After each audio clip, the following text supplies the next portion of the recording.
हाँ, ये मैंने खुद ही लिखा है। ये सुनकर रिचर्ड को गुस्सा हो जाता है और गुस्से में वो बोल देता है, ये पोलेटे कैसे लिख सकती है जब ये है ही नहीं। ऐसे उसका झूठ पकड़ना चाहता है। उसका धोखा सभी लोगों के सामने आ जाता है कि ज़रूर उसने प्रॉपर्टी के लिए अपनी वाइफ को मार दिया और वो उसकी हमशक्ल लड़की को पैसे देकर ये सब बुलवाने के लिए यहाँ लाया था। रिचर्ड को भी ये बात समझ आ गई, क्या अब सभी लोग उसे यहाँ से जाने नहीं देंगे। इसीलिए वो न बनी उस लड़की के गले पर चाकू रख हुए उसे हॉस्टेज बनाकर यहाँ से बाहर ले जाता है। एक औरत जल्दी से उठकर पुलिस को कॉल करने की कोशिश करती है, लेकिन पुलिस को यहाँ आने में टाइम लग सकता था। रिचर्ड उस लड़की को लेकर भाग रहा था। अब एन की पर्सनल असिस्टेंट, जिसके पास या की भी सिक्योरिटी थी, वो रिचर्ड को मारने के लिए गोली चलाती है, लेकिन उसका निशाना चूक जाता है और रिचर्ड फिर भी यहाँ से चलता रहता है।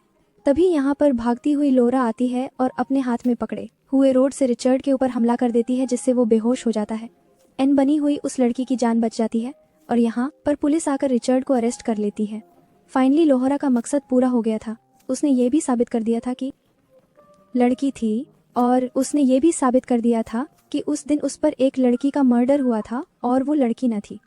इस सब के मुस्लिम को भी उसने पुलिस को पकड़वा दिया था और अब उसका काम खत्म हो गया था। इस काम के खत्म होने के साथ उसकी छुट्टियां भी खत्म हो गई थी, इसलिए वो ऑफिस वापस आ जाती है और अपने साथ होने वाले इस इंसिडेंट पर ही आर्टिकल लिखते हैं और ये आर्टिकल दोबारा उसका बहुत ज़्यादा वायरल हो जाता है। इस आर्टिकल में उसने सबके बारे में बताया था और साथ ही सबसे ज़्यादा दुख बैन का किया था, जो बेकसूर ही इस सारे सिस्टम में मारा गया था। लोरा बैन को और उस वाक्य को कभी नहीं भूलने वाली थी और बस इस तरह लोरा को ही दिखाते हुए ये मूवी यहाँ खत्म हो जाती है।